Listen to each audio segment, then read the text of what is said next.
Assalamualaikum warahmatullahi wabarakatuh. Ketemu lagi di channel YouTube Insan Fitra. Di video kali ini kami akan membuat jajanan tradisional khas nenek moyang, keripik beras kemplang atau getasan. Getasan yang renyah banget, dijamin anti gagal. Ini bisa dijadikan ide jualan atau juga cemilan isian toples lebaran. Nah, mau tahu caranya dan apa saja bahannya? Yuk kita bikin sama-sama. Langkah yang pertama, kita siapkan beras. Nah, ini beras biasa yang biasanya dibuat nasi sebanyak 1 kg. Dan ini kita rendam dalam air, tapi sebelumnya dicuci bersih dulu, baru direndam dalam air seperti ini, kurang lebih 1-2 jam. Nah, setelah direndam seperti ini, nanti akan kita tiriskan agar airnya itu berkurang ya dan nggak basah. Nah teman-teman, setelah berasnya tadi kita rendam selama 1-2 jam, kita tiriskan. Setelah tiris, nah ini sudah selesai, kita gilingkan di pasar. Nah seperti ini hasilnya ya teman-teman, gilingan berasnya. Dan ini akan kita kukus. Teman-teman, ini kukusannya sudah panas, sudah mendidih. Dan akan kita masukkan tepungnya. Dan teman-teman, kalau ngasih air buat ngukus jangan banyak-banyak ya teman-teman, biar nanti tidak nyiprat ke atas. Nanti tepungnya itu jadi agak banyak, agak lembab, dan hasilnya nanti nggak bagus. Nah seperti ini, kita akan kukus dengan api sedang kurang lebih selama 30 menit. Sambil menunggu tepungnya dikukus, kita akan siapkan bawang putih, ini sebanyak 10 siung dengan ukuran besar. Kemudian kita siapkan kemiri juga, ini sebanyak 7 butir utuh. Ini sudah kita potong-potong tipis-tipis ya. Dan juga 1 butir telur utuh. Kemudian 1 sendok teh garam dan 1 bungkus masako. Ini kita sisihkan terlebih dahulu. Kemudian kita siapkan santan dengan kekentalan sedang, ini sebanyak 580 ml. Kemudian semua bumbunya ini akan kita blender dengan dikasih secukupnya air dari santan ini, kita blender sampai benar-benar halus. Nah ini dia, untuk kemiri dan bawang putihnya sudah selesai kita blender dengan sedikit santan tadi. Kita sisihkan terlebih dahulu dan kita siapkan panci. Kita masukkan sisa air santannya semuanya. Masukkan 1 sendok teh garam. Masukkan 1 bungkus masako. Dan ini nanti akan kita rebus sampai mendidih. Dan untuk bumbunya tidak akan kita rebus karena agar lebih keluar aromanya nanti ketika sudah menjadi keripik. Dan untuk telur utuhnya ini sudah kita kocok lepas, sudah kita siapkan. Dan ini aku siapkan juga 4 sendok makan sisa dari air santan yang sudah diperas tadi. Ini aku peras lagi, ada sebanyak 4 sendok makan. Ini tadi, ini nanti kita siapkan untuk membasahi tangan kita sewaktu nanti menguleni. Bila dibutuhkan agar kuenya itu tidak retak-retak, kita basahi sedikit nanti waktu pengulenan agar tidak terlalu kering. Dan untuk tepungnya ini sudah 15 menit. Kita akan aduk seperti ini agar rata. Nah seperti ini ya teman-teman. Kita aduk dulu. Nah setelah kita aduk, penampakannya seperti ini ya teman-teman. Jadi usahakan waktu ngasih air dalam kukusannya itu nggak banyak-banyak, jadi tepungnya itu nggak padat kena air ya teman-teman, nggak basah, itu yang akan membuat gagal getasannya. Nah seperti ini teksturnya itu masih pure.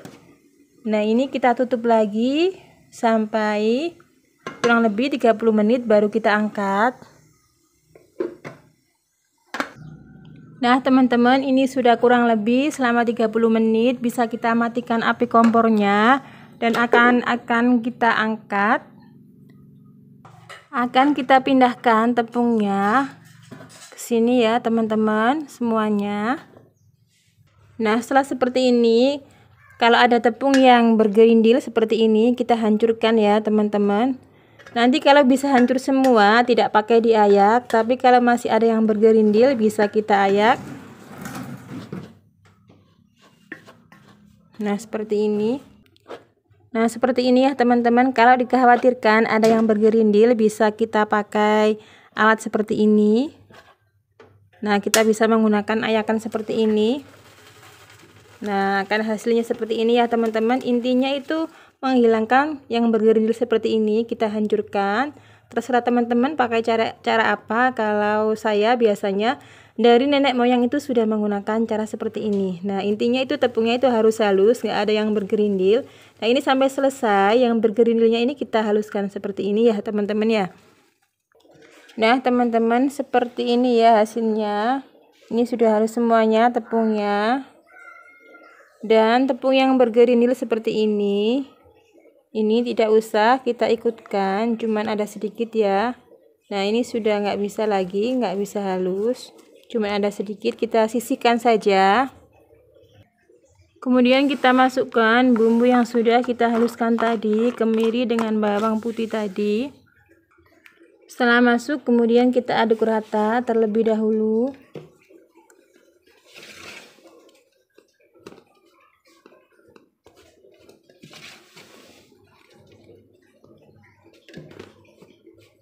Kemudian masukkan telur utuh yang sudah kita kocok lepas.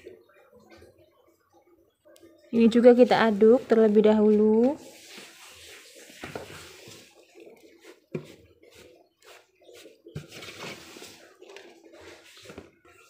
Nah, setelah itu kita akan didihkan santan yang sudah dikasih dengan garam dan masako tadi sampai benar-benar mendidih. Dan ketika mendidih, kita akan tuangkan dalam adonan ini. Nah, ini sudah mendidih adonan santannya tadi. Ini akan langsung kita tuangkan.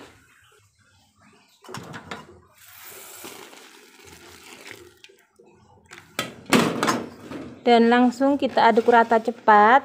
Dan kita ulenin sampai benar-benar kalis ya teman-teman. Dan karena ini masih panas, nguleninya bisa kita gunakan dengan plastik yang tebal. Sementara menggunakan centong dulu.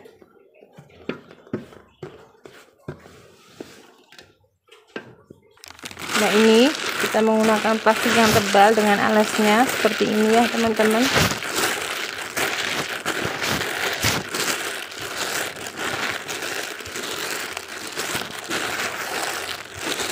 Kita ulenin sampai benar-benar kalis. Nah teman-teman, ketika tepungnya sudah agak dingin, hangat, bisa kita pakai tangan seperti ini untuk menguleninya sampai kalis.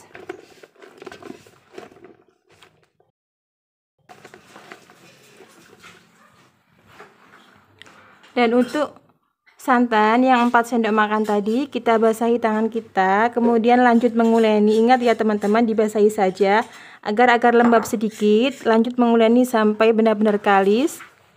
Nah, ini sudah menjadi kalis seperti ini ya teman-teman, bisa dikepal. Nah, seperti ini teksturnya. Kita akan bagi adonan kira-kira menjadi 4-3. Nah, ini sudah kita bagi menjadi 3 bagian. Dan ini akan kita padat-padatkan dan kita bentuk agar benar-benar halus. Dan untuk adonan yang mengantri kita tutup seperti ini agar tidak kering terkena udara ya teman-teman. Nah, ini akan kita padat-padatkan. Nah, ini tangan kita bisa kita celupkan sedikit ke dalam santan. Fungsinya agar tidak terlalu kering dan bisa dibentuk ya teman-teman. Ingat ya, cuman dicelupkan saja untuk membasahi. Nah, kita padatkan seperti ini sampai benar-benar padat dan halus permukaannya. Sampai seperti ini ya hasilnya. Dan ini akan kita belah menjadi 2 dan kita potong-potong.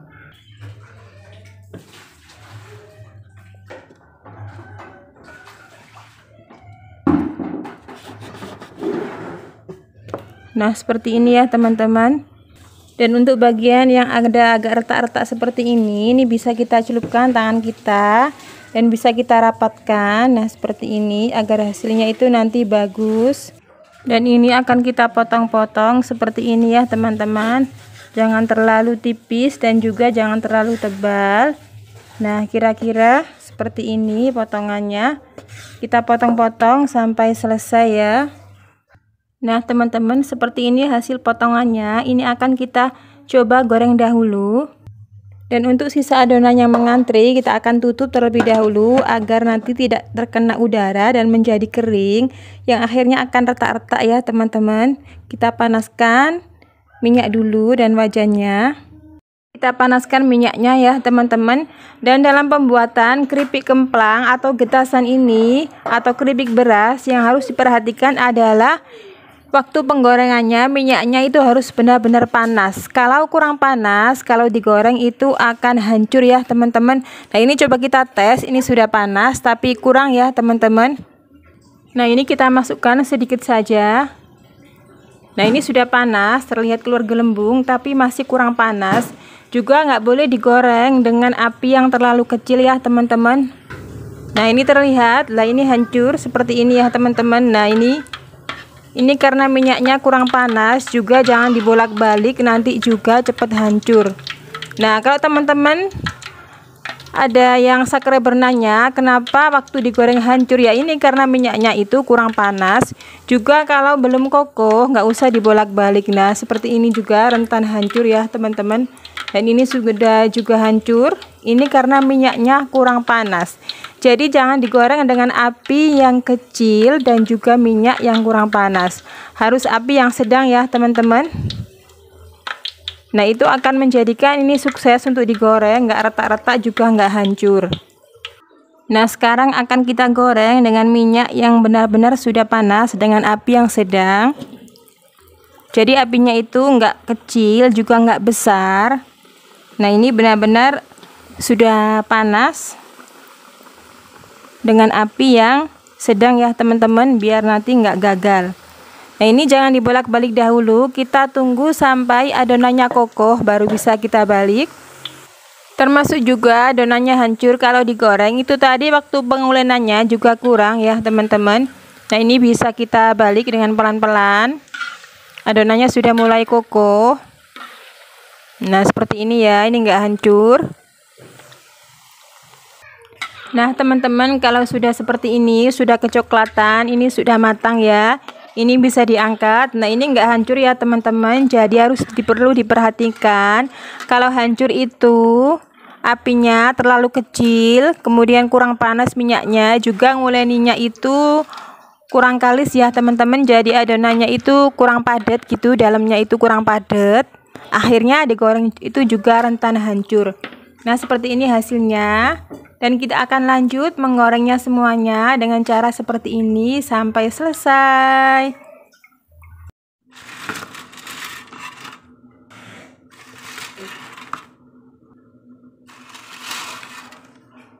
Nah, teman-teman, ini dia kue keripik beras atau getasan atau juga bisa dikatakan kemplang. Sudah matang semuanya ya.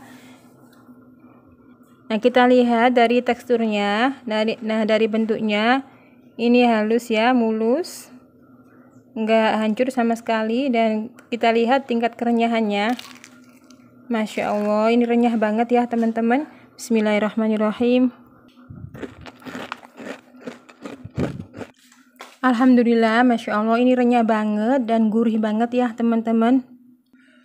Nah, dari 1 kg beras ini, biasanya kalau di tempat saya, keripik getasan atau kemplang per 1 kilonya itu dijual sekitar 75.000 sampai 80.000.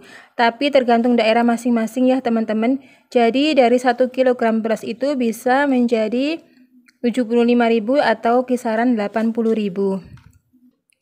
Nah, ini recommended banget dijadikan ide jualan atau juga ide camilan atau isian toples lebaran nanti. Bahannya simpel banget, juga cara pembuatannya juga mudah. Bila teman-teman ikuti trik tipsnya dan step-stepnya, dijamin akan sukses pembuatan keripik beras atau kemplang getasan ini. Dan teman-teman, untuk keripik kemplang atau getasan, apabila kita simpan di dalam wadah yang tertutup rapat seperti toples ini yang ditutup rapat, itu kerenyahannya tahan sampai kurang lebih 1 bulan ya teman-teman.